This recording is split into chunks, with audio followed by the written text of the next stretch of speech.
Hello, everyone. Welcome to our Leading the Conversation webinar. Really happy that you're here. I'm Danielle Angelari. I'm the Executive Director of NAMI Northern Illinois, which is an affiliate of the National Alliance on Mental Illness, really dedicated to improving lives of individuals and families living with mental illness through support, education, advocacy, and hope. I just wanted to start with a couple updates on our end. So our next Leading the Conversation webinar will be on the idea of movement to support youth regulation and social skills with our friends at Rockford Barbell. That will be next Thursday at noon. And then don't forget our 40th anniversary party is on the way, October 9th at Embassy Suites starting at 5:30.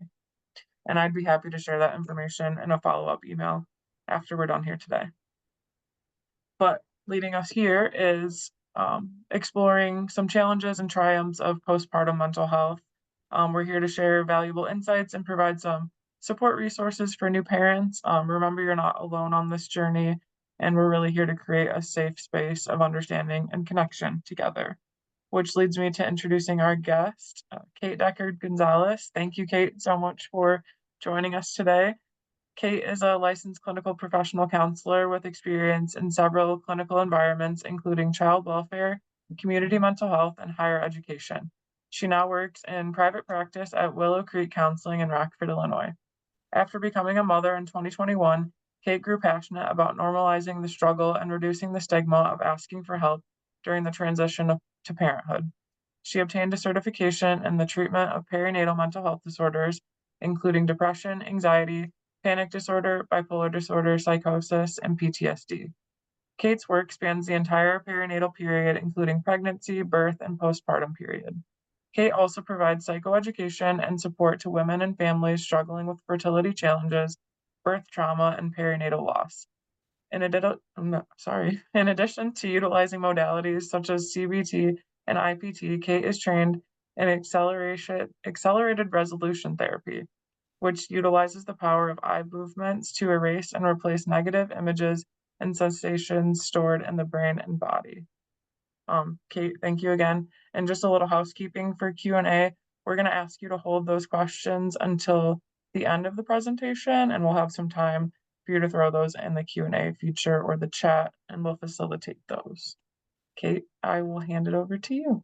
Thank All you. right. Thank you, Danielle. Welcome, everybody. Thank you for spending your lunch hour to learn about this extremely important topic that doesn't really get enough time and attention. So Danielle did a really lovely job introducing me, but my name is Kate Deckard-Gonzalez.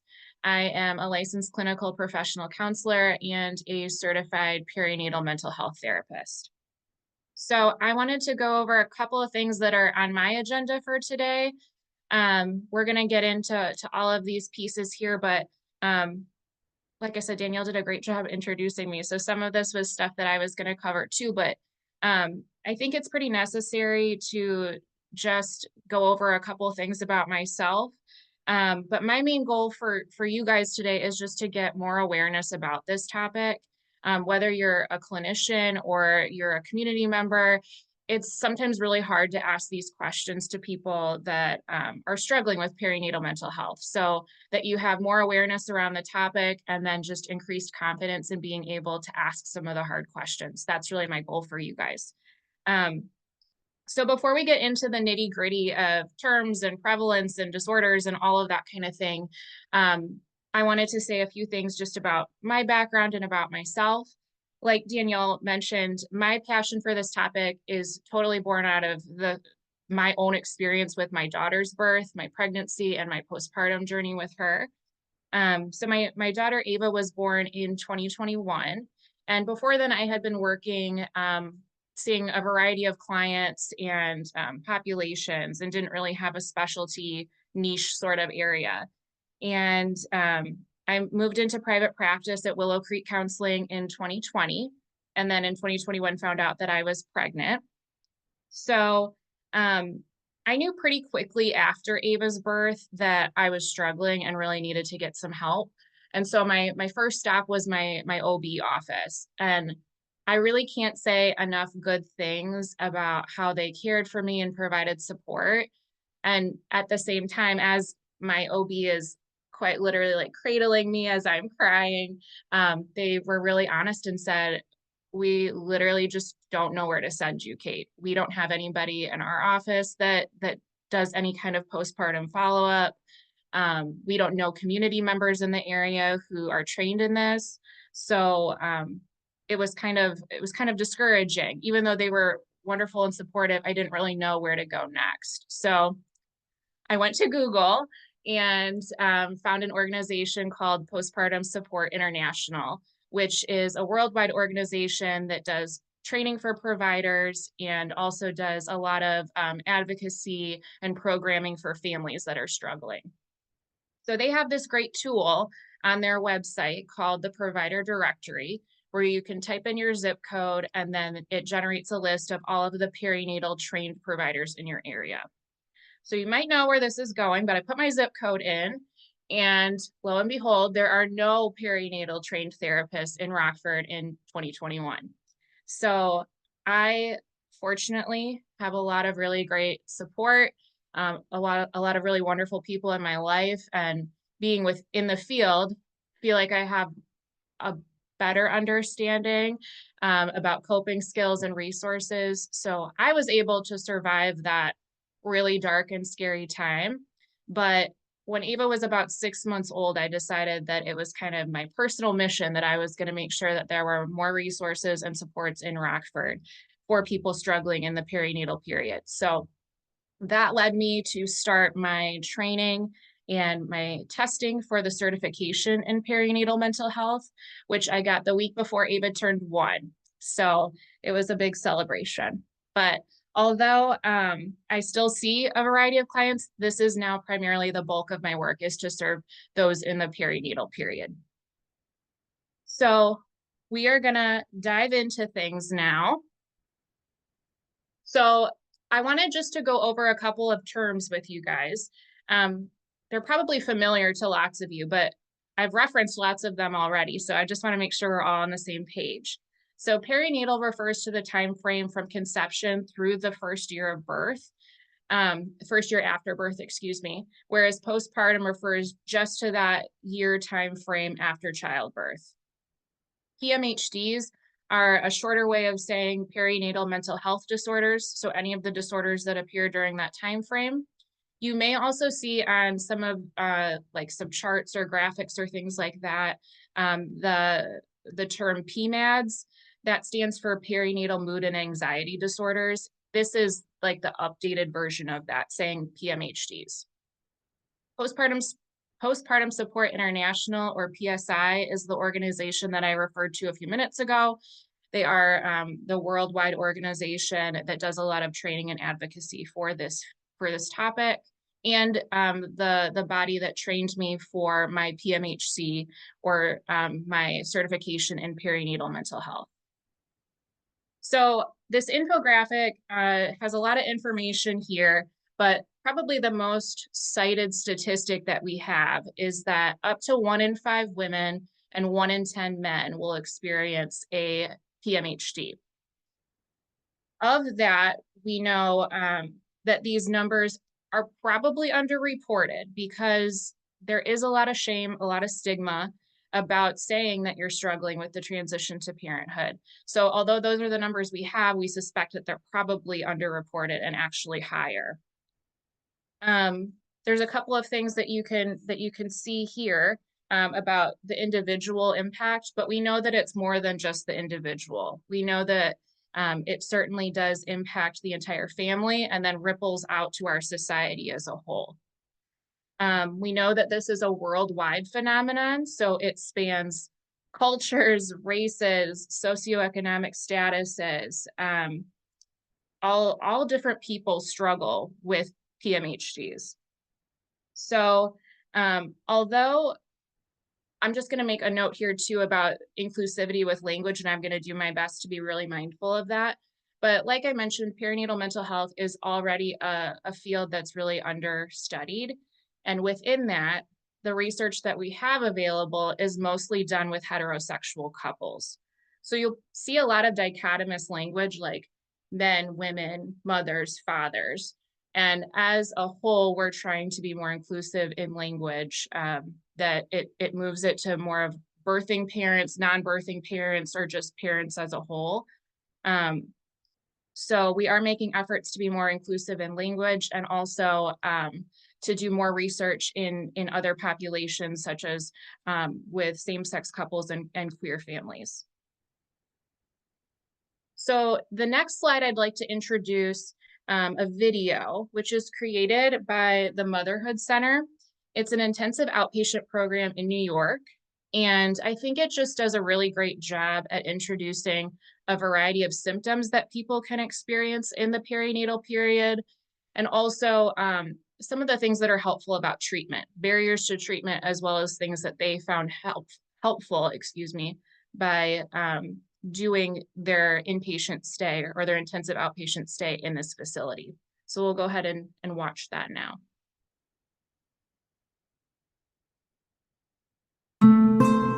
I gave birth to this little tiny person who I loved instantly, but I did not fall in love with. There was this immense pressure of, what if something happens to her? What if something goes wrong? I had a double whammy. I had a new baby, and then I had, my baby's Down syndrome is gonna be a special needs child.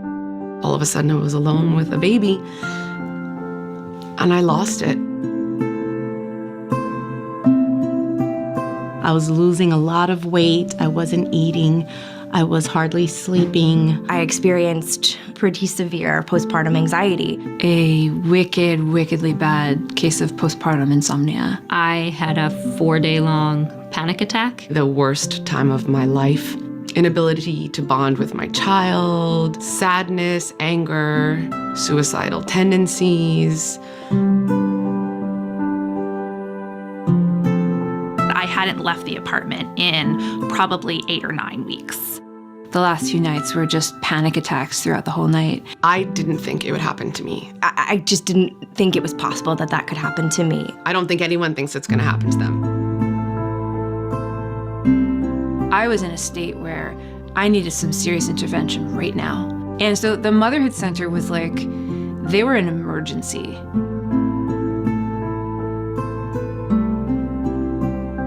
Generally speaking, the women we treat here at the Motherhood Center are women who are high-functioning, well-adjusted, who then go through this period of extreme distress. They're overwhelmed and they need help. It's like night and day. I mean, you walk in here and this place is like it's like a womb. It's so warm, it's so kind. It's that radical acceptance, right? Yeah, I was just talking about that with somebody. They understood right away that what I needed was not psychiatric help in a hospital, but I needed a warm, loving, motherly environment. They said, there's going to be group therapy and individual therapy, and there will be arts, and we'll have yoga, and then there's a sleep expert for the babies. And so all this was like, is this for real? I think being with other people, being in a circle with other people going through something very similar was as nourishing and nurturing as the skills that we did. I'm mad, like I'm effing angry, like why me? You are in a group with women that are discussing this thing that we have, that bonds us, that knows no race, religion, creed, socioeconomic status. It doesn't care. And they made me understand that it wasn't me. I wasn't crazy. I wasn't a bad mom. It is what it is. Nothing to be ashamed of. The ethos here is very much about treating the whole person, the whole woman. We bring her into our community, our center, and we work with all those parts to help someone feel whole again so that they can go out and function beautifully in the world. I'd never received this level of care in my life. The reality is you leave a better mother and you're able to give your kids more. I knew I needed to be here, but in my mind, I'm like, I'm not a person who is here. I'm not a person who falls apart. That wasn't my image of myself. And it is so liberating to be like, hell yeah, I came here. And it was one of the most important and meaningful things I've ever done for myself, and I'm so grateful. I left here feeling better. I left here a changed person. I left here more mature. I left here a better mother. And I left here with skills that I use every day in my life now.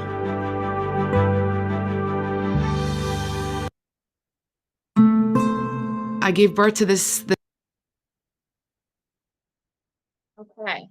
I love that video. I think it does a really great job of looking at a lot of symptoms, a lot of common things that people struggle with, and also is so reassuring that people heal with help. People get through it and they get better. So the burning question, especially when it's happening to you, why does it happen? Why is this happening to me?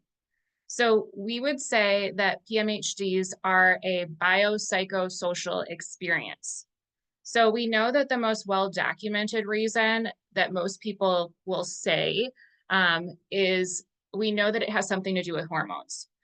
Whether that is changes in hormones during pregnancy, the major drop in hormones following birth, or just if you're a person who has sensitivity already to hormonal things like during your cycle or a diagnosis of PMDD, all of those things are a thing that would make you higher risk. However, we know that it can't just be a biological experience because we see these symptoms in non-birthing partners, in dads, in queer families, in families who've just adopted. So we know it can't be just biology. Biology would certainly consider the hormonal piece, and also if you have an existing mental health disorder. So if there's something you've already been diagnosed with, or you have a family history, you are more likely to develop a PMHD.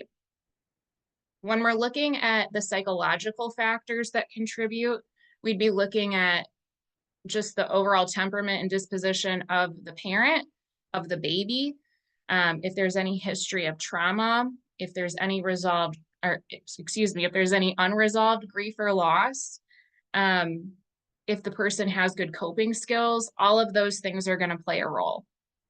And then we have this whole slew of social and environmental factors that are going to contribute. So that could be, if there's any discord in your relationship, if you're in a relationship, we know that if there's any big stressors like a job loss, a recent death, a health issue, and then the big glaring one that we've seen in the last couple of years is COVID. COVID totally changed the way that people gave birth and had a postpartum experience. A lot of times you couldn't even have your partner present for the birth, or you didn't want to have your family over to help and contribute because you were nervous about germs and sharing anything. So it was a time of real isolation for people. So in addition to all of these risk factors and theories of why it happens, we know that there are certain groups that are automatically higher risk.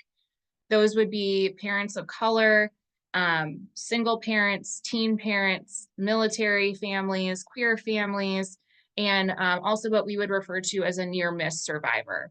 So that would be somebody who had a near-death experience while giving childbirth. While giving birth, all of those things would make you much more likely to develop a PMHD. So what we're going to do next is go over some of the specific disorders that can happen in the postpartum period. We're going to start with the one that is the most well-known that people refer to all the time, postpartum depression.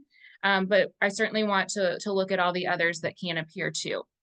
I have the symptoms listed for each disorder. So I know you guys can read those and look through those on your own. And I just want to add some information to kind of flesh things out too. So like I said, we'll start with depression.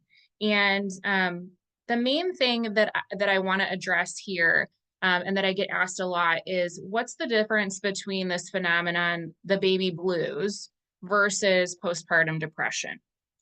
So postpartum depression occurs in about 60 to 80% of women who give birth.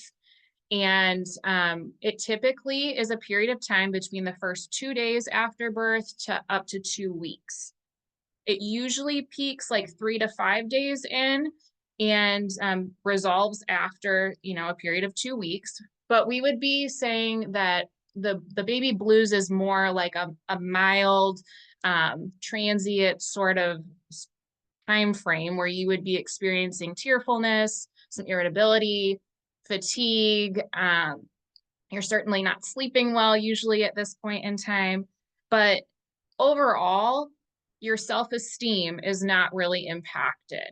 So we would say if somebody's coming in and they are telling me, I'm 5 weeks postpartum, I'm feeling like I don't want to get out of bed, nothing really brings me any joy, I'm having trouble bonding with my baby, I'm having some scary thoughts, I feel like I'm a bad mom, this is never going to get better. I know that their self-esteem has then taken a dive. They're doubting their ability to really be a parent, to be a good person and a good fit for this child. We're looking at more than baby blues at this point. So the 3 big factors that I look at when trying to distinguish between them would be the timing of symptoms, the duration of symptoms, and the intensity of the symptoms. So again, we're trying to aim for more inclusive language here, but PSI has put out this video on dad's depression, postpartum depression seen in fathers. So if we wanted to be more inclusive with that, we could certainly say that it's a non-birthing parent's experience. Some interesting information on this slide, but also I think what's really common across non-birthing parents is a lot of things here like feeling trapped, feeling outside of the circle of attention. There's so much focus on a woman and on a baby during this time period, and partners sometimes feel pushed to the side. There's a lot of changes in the dynamic with their partner. So all these things too can really impact a partner's experience with depression. So I'm gonna go ahead and play this video for you now. Another thing that's interesting that he makes reference of here in the video too is that this dad is actually a board certified pediatrician.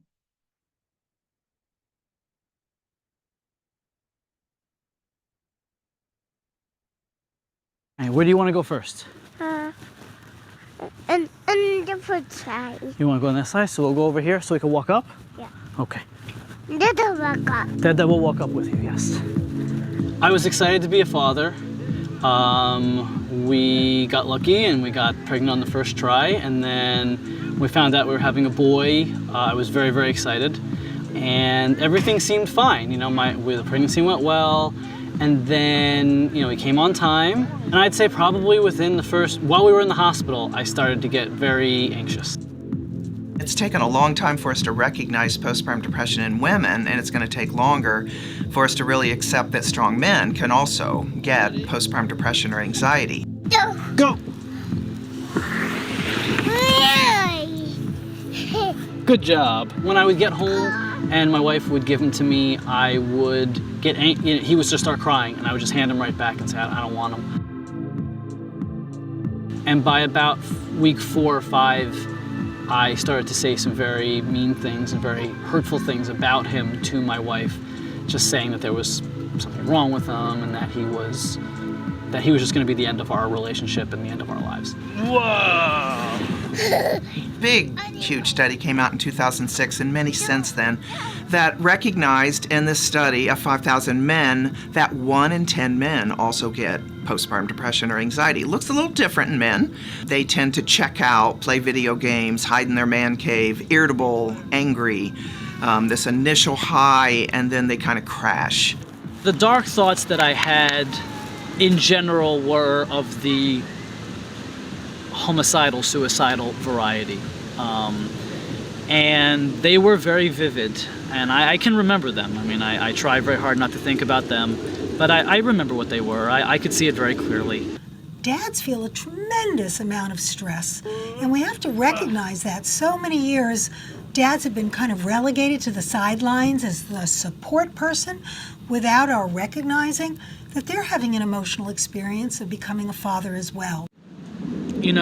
One thing that I've learned is that there's a big difference between thinking something and doing something. And a very wise doctor told me that you're entitled to thoughts, and thoughts are not actions.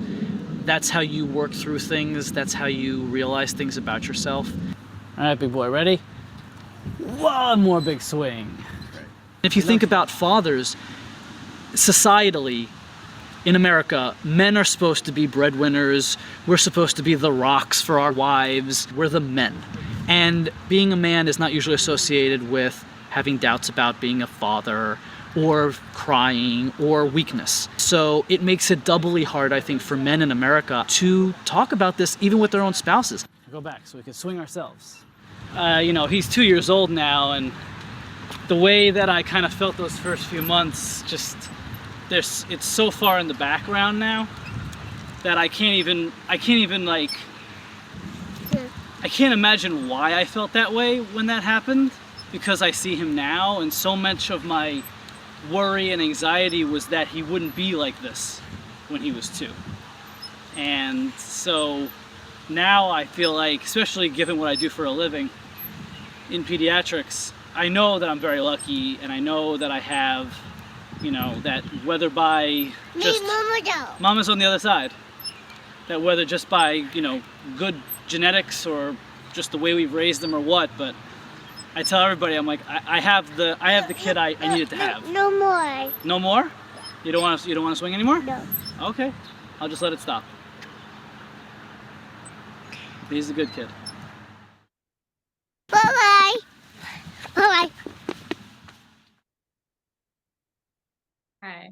Again, I love the ending of that too, because it's so hopeful, especially when you're in it. You never think it's going to get better, and everybody tells you it's temporary, it gets better, and you certainly don't feel that way in the moment, but it is reassuring, that he's pushing his son who's 2 and saying that just feels like a distant memory now. So next we're going to talk about anxiety. Very same sort of presentation that you would see outside of the perinatal period. A lot of worry, fear that something bad is going to happen, trouble slowing down your thoughts. Sometimes sleep is impacted, sometimes appetite is impacted. And then we also, experience a lot of physical things along with anxiety, like dizziness, nausea, sometimes gastro stuff happens. So we have a lot of the same sort of presentation. With anxiety, this can certainly develop too into panic attacks. I know in the first video, we heard a couple people reference, having panic attacks and sometimes feeling like they lasted days at a time, things like that. So it can escalate into panic as well. Obsessive compulsive disorder. Again, I have the symptoms listed here for you, both the obsessions and the compulsions. It's estimated that 17% of postpartum individuals will be diagnosed with OCD. Also interesting, of these people, 65% have comorbid depression. So it's a condition that we see coexist with postpartum depression often. Something that I think is very interesting though, and I'm sure that this was even more so during COVID, 32% of women, all women who have OCD, the onset of OCD was during the perinatal period. So I think that just kind of speaks to the vulnerability that you have when you're in this time frame, and that perfect storm of factors, the biopsychosocial stuff that we talked about earlier, how all of that comes together. Risk factors for perinatal OCD are an existing diagnosis of OCD before pregnancy, and then any kind of family history of OCD. Now, one thing that I will say here is when I see clients who are experiencing perinatal OCD, they're typically people who have the most shame. And it would be kind of rare for somebody to come in my office and say like, hey, Kate, I'm experiencing these images, or I'm having these intrusive thoughts, because they're typically very dark and there's a lot of shame that goes along with it. So as a clinician, when I'm assessing a person right off the bat, I'm outwardly asking those hard questions. Do you have any thoughts of wanting to hurt your baby? Are you having any intrusive images that are really distressing to you? And that is something that is a really important distinction to make as a clinician, because if a client is having some intrusive thoughts or images and they feel a lot of distress or shame as a result of them, we're looking at OCD. If the client is having some distressing thoughts, or I'm sorry, if the client is having some intrusive thoughts or images, but they don't find them distressing, they might start to think like, oh, how would I actually carry that out? Or they don't realize that it's not okay to have the thought. You're looking more at a psychosis or bipolar mood disorder sort of thing. So it's super important to normalize that for the client, because I'll ask the question, are you having intrusive thoughts or images about hurting your child? And they kind of look at me with big eyes. And then I say, there's a difference between a thought and an action. It's okay if you're having the thought, it's very common. And they have this big sense of relief, like, yes, I'm having it, but I hate it. I don't want to feel this way. I don't want to think this way. I would never hurt my child. And so we start to talk about that as an intrusive thought or an intrusive image, and how we can start to replace those and slow that down for the client. So sometimes when you're dealing with somebody with perinatal OCD, you have to spend a lot of time validating their experience and normalizing it and giving them psychoeducation about what this can look like, because again, it does come with so much shame and distress. Next, we're going to look at PTSD during the perinatal period. So I most often see people with postpartum PTSD due to a birth trauma, but it could be something that people experience during pregnancy, like a abusive relationship or some major medical complication during pregnancy. A lot of examples of traumas are typically, like I said, with a birth. It could be something like preterm labor, an unplanned C-section or an emergency C-section, or a lot of times when there has to be some sort of medical intervention to get the baby out, like a vacuum or forceps, or the baby needing to go to the NICU. All of those things can lead people to feel kind of powerless in their own birth story. And sometimes unintentionally, I'm sure a lot of times, this can be kind of furthered by the medical staff. So sometimes people will say that they feel like things were happening to them, not that they were participating in it. So, they might feel like they were invisible and just, kind of like a body there and, a means to an end, that sort of thing. So I actually have the privilege of working with lots of nurses for whatever reason. And so that's something that we have conversations about a lot is, getting consent from the patient, explaining what's going on. And certainly there are situations where you just don't have time and there's an emergency, but then circling back around and checking in with the patient and, letting them know why certain interventions had to be done and those sorts of things. So approximately 3% of people who give birth will be diagnosed with PTSD. We do know that it's higher, though, for those high-risk populations that we mentioned before. So single parents, people of color, queer families, those who have a history of trauma already, that moves from a 3% chance to a 15% chance. Because of this, just like PTSD that happens outside of the perinatal period, there's typically a big desire to avoid any reminders or triggers that are associated with the trauma. So the aftermath of this can look like people avoiding obstetric care or not going for their follow-ups, avoiding like an OB annual exam, things like that, because they don't want any reminders of what has happened. It's also associated with difficulty breastfeeding, sexual dysfunction, trouble with bonding with the baby, and it can be really difficult at the year mark. A lot of people who've had a traumatic birth really struggle the closer they get to that first birthday, which, a lot of people ask like, oh, what are you doing for the first birthday? What's the theme? And all of that. And sometimes people are really like white knuckling it just to get through that period because there's so many reminders of what has happened with the traumatic birth. Next, we have bipolar mood disorders. So depressive symptoms similar to what we talked about on a previous slide, symptoms of mania listed here. Again, when we were talking about the vulnerable position that people are in the perinatal period, a stat that I thought was overwhelming and very surprising. Research shows that 50% of women who have bipolar disorder were first diagnosed in the postpartum period. So I think the reason that that feels really big and overwhelming to me is because you go into pregnancy and the postpartum period for a lot of people feeling like this is going to be the most amazing, beautiful, fulfilling time in your life. And then we're also acknowledging that lots of people who are diagnosed with OCD, with bipolar disorder, and with psychosis have no idea that this could happen to them. There's no indicators in advance. I mean, we've talked about the things that make you more likely, but 50% of people first diagnosed in the perinatal period. So pretty astounding statistic.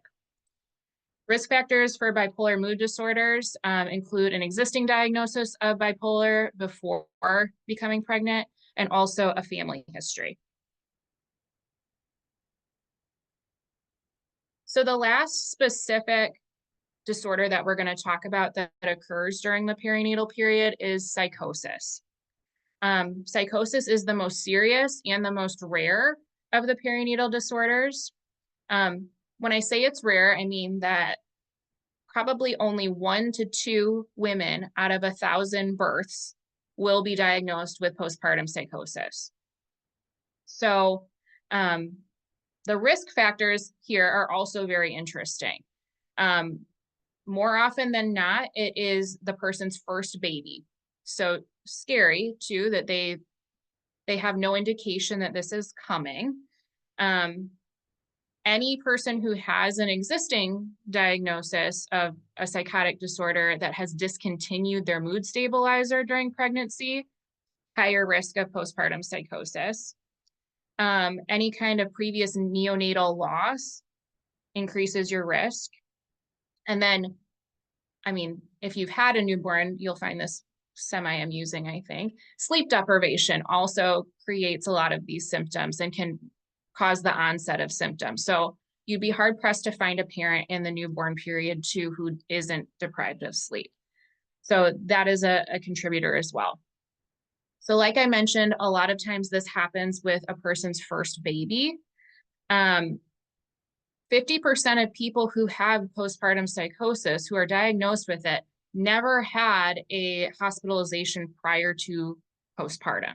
So again, no indication that this could happen to them until it's right there happening. The symptoms of psychosis typically come on pretty quickly. So we would see that most likely within the first 2 weeks after birth. It can happen up until the first year like the other postpartum disorders, but typical onset is within the first 2 weeks. So not only is it something that maybe you have no indication of in advance, it comes on very suddenly. Again, remember that this is a very small percentage of people, 1 to 2 out of every 1,000. And then within that small population, approximately 5% die by suicide and 4% will commit infanticide. So I have this next video that I'd like to have you watch where fathers are talking about their experience with postpartum psychosis.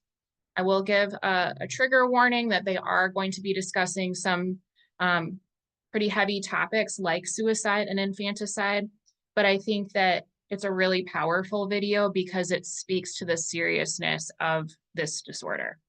So we'll go ahead and watch that now. Never known.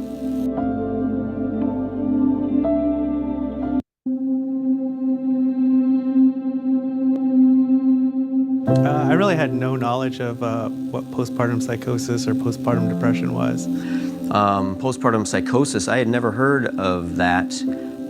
I've never heard about postpartum depression, nor were we ever spoken to about that after Shane was born. After about 6 weeks of the ongoing sleep deprivation, she started to have changes. Mentally, she could tell something was wrong. Something wasn't right. What that something was, I didn't know. Extreme paranoia,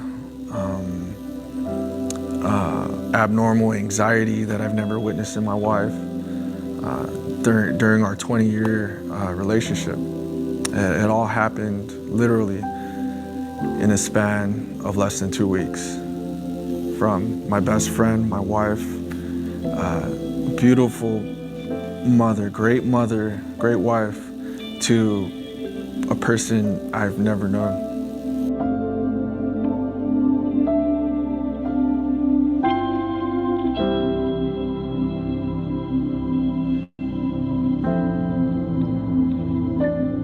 On February 8th, my wife took her own life, and that was just before our daughter turned 3 months old. My wife, Charlene, I believe she did, in the end, take her life and Shane's life because she was suffering from postpartum psychosis. You know, when she died, nobody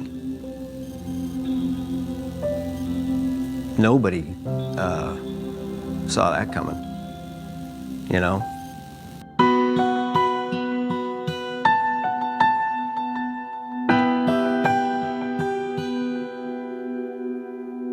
My wife is dead, my kids have no mom, and what I want to tell guys out there, or husbands, or, you know, maybe you're not even married, whatever, you're the guy, if you're sensing something's off,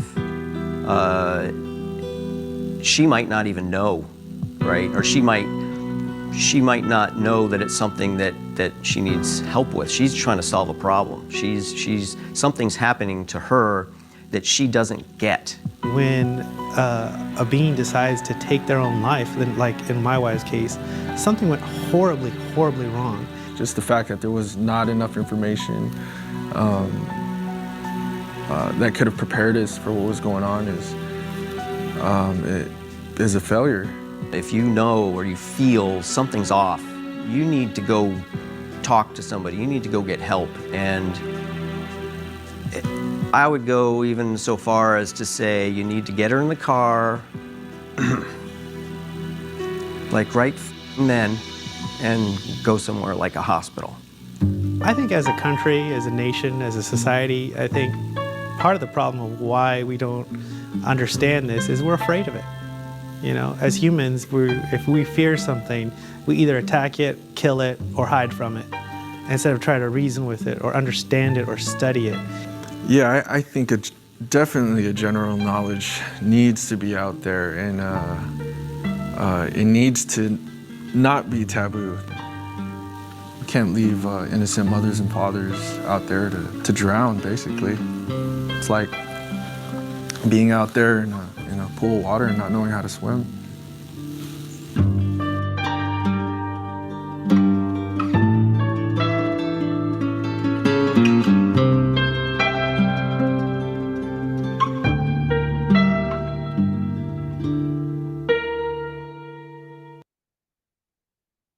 So I know heavy video, but also addresses some really important things, just the need for us to talk about it as a society and our desire to stray away from it because it's hard and scary and uncomfortable.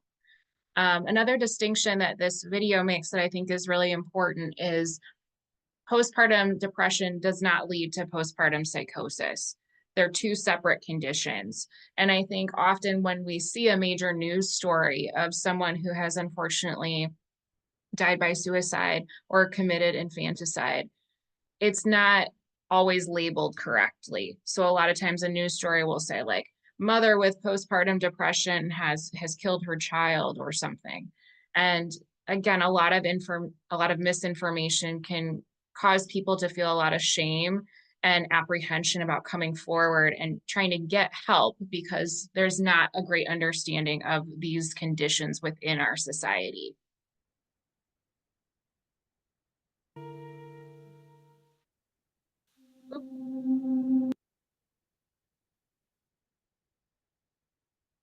Okay, so let's talk treatment options.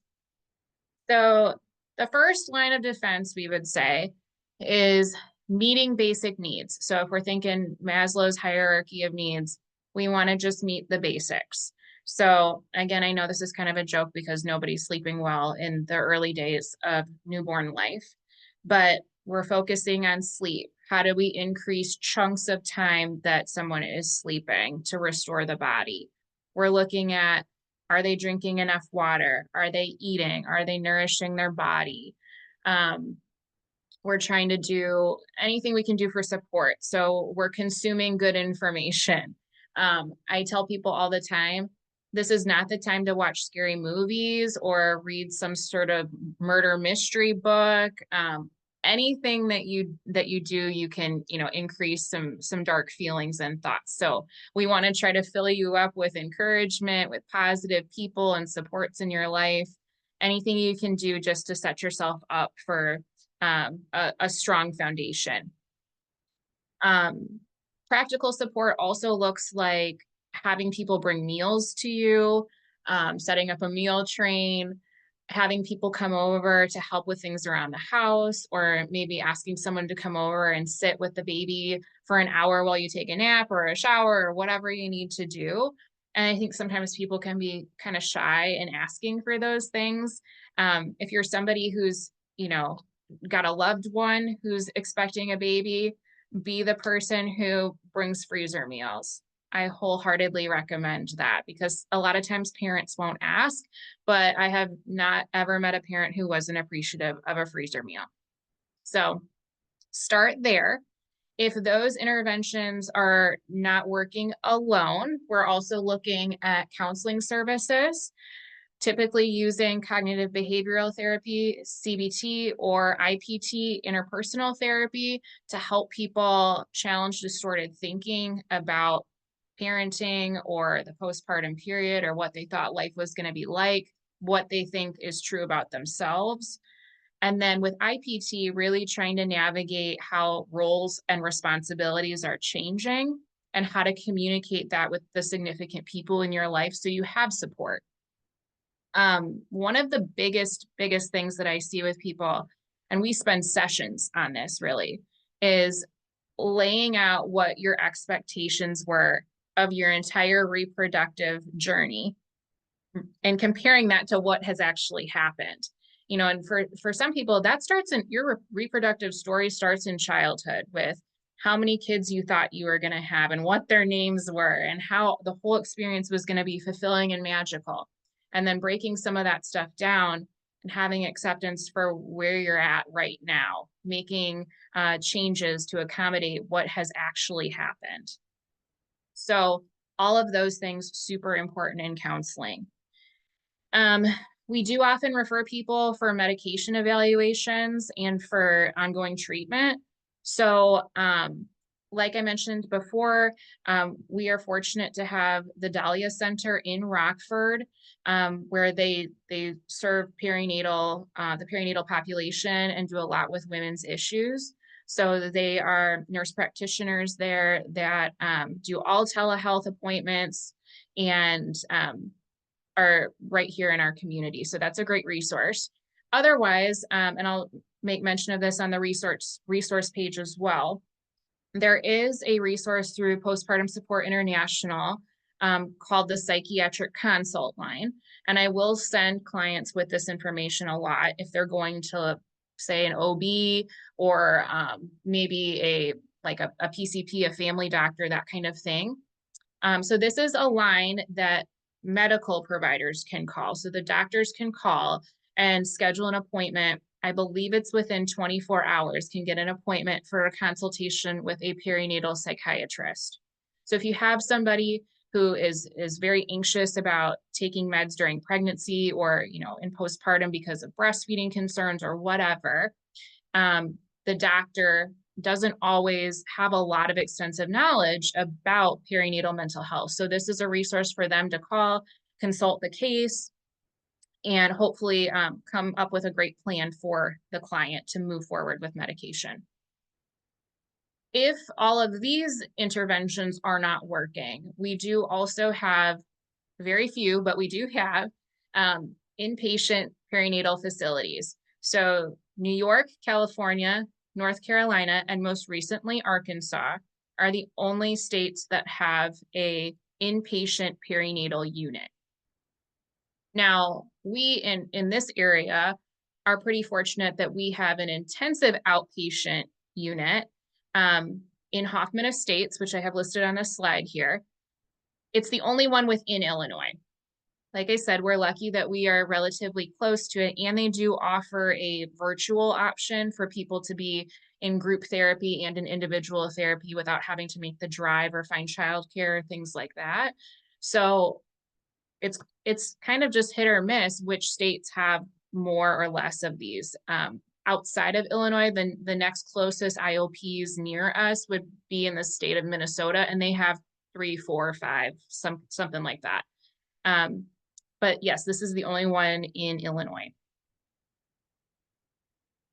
And lastly, these are the resources I have for you. So the Dahlia Center, like I mentioned, they are a psychiatric resource.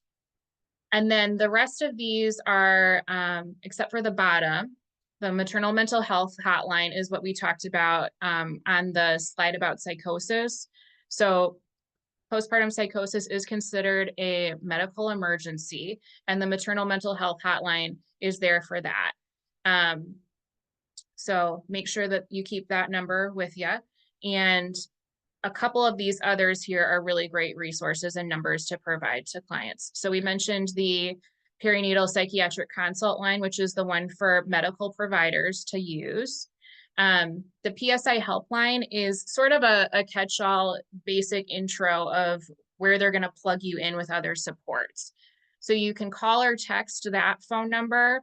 It's available in English or Spanish. And like I said, they will then give you all the information about who has groups in your area, what services Postpartum Support International can offer, some of which are a chat with an expert. So they have one for moms and for dads. I've listed the days and times there. They also have a peer mentor program, which would be for a person who experienced a perinatal mental health issue and then has since recovered. So they volunteer their time to have phone calls with someone who's struggling, just as a means of having extra support and someone that can relate to the experience. They also have postpartum planning classes for individuals or families who want to start having conversations about what to expect in the aftermath of childbirth. So those can be really useful for people to kind of get both an emotional and a logistical kind of plan in place. And then one thing that I will say too is that Postpartum Support International has the largest, just so many choices for support groups, and they're very specific too. So they have, overarching themes like postpartum support for every disorder, bipolar, psychosis, panic, anxiety, depression, all of those things. And then they get more specific too, even for people who are experiencing loss. So there's a group for loss in the first trimester, loss in the second trimester. There's groups for those who have had a medical abortion. They're very specific and tailored for people, which people find a lot of comfort in, to have people who have experienced something very similar right there to talk to and share support. So these are all wonderful resources for you. I know we're coming to the end here. This is my opportunity to plug the Climb. So the Climb, very exciting, is for the first time ever going to be hosted in Rockford. The Climb is Postpartum Support's worldwide fundraiser. So it raises awareness and funds for those who are struggling with perinatal mental health issues, as well as just funding general programming that Postpartum Support International provides to people. So it's meant to be something that celebrates survivors of these issues and is inclusive to their families. So like I said, we are hosting for the first time ever. The Climb will be held on October 12th at Sports Core 1 off of Elmwood Road in Rockford. So people can start arriving at 9:30, and then we'll have our official kickoff ceremony at 10:30. The QR code, you can follow that to either make a donation to Team Rockford or to join our team. There's going to be tons of great prizes to win, free kids activities, face painting, balloon animals. We'll have coffee stations set up, music, all the good stuff. So I would so appreciate it if you would either join the team or just spread this information far and wide with all the people that you know. And that is all I have. So I'm happy to open it up for questions too now. Thank you, Kate, so much for all that information. Super thorough, super helpful. The videos were very, very strong too. Yeah. And thanks for sharing. I was going to ask about the event too. Oh yeah, I had to plug it. If anyone wants to throw questions in the chat or the Q&A, you can do that now. Kate, would you mind if I shared your information again after this, just in case people think of something after they leave? Oh yeah, absolutely. That would be totally fine. Okay, awesome. We will give it a moment for some questions.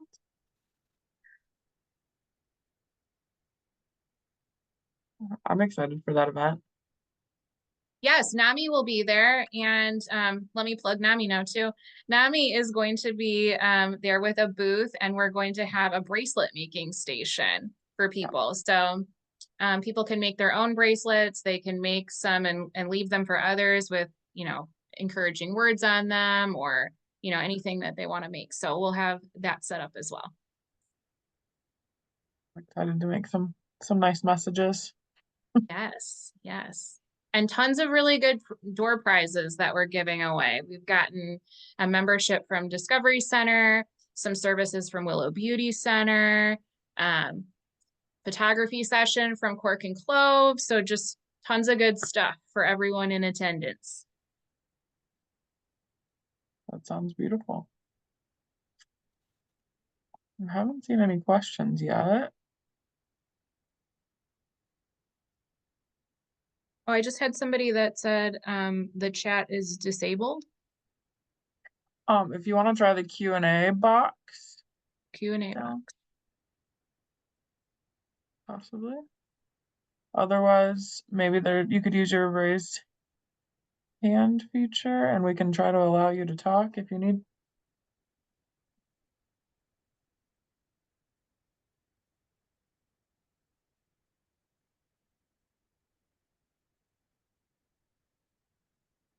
That's okay. If nobody has questions too, or doesn't want to ask openly, please share my information like you mentioned, and I'm happy to answer anything over email or whatever. Definitely. Thanks, Kate. Do you think we could get a copy of your slides, like a PDF form even, just for people to keep the information? Okay. Sure. Awesome. I'd be happy to send those to you. And I have the recording for maybe those that signed up but couldn't join us too. Okay. All right. Thank you so much again, and thank you all for spending your lunch hour with us. Hope everyone has a good day. Thank you. Bye.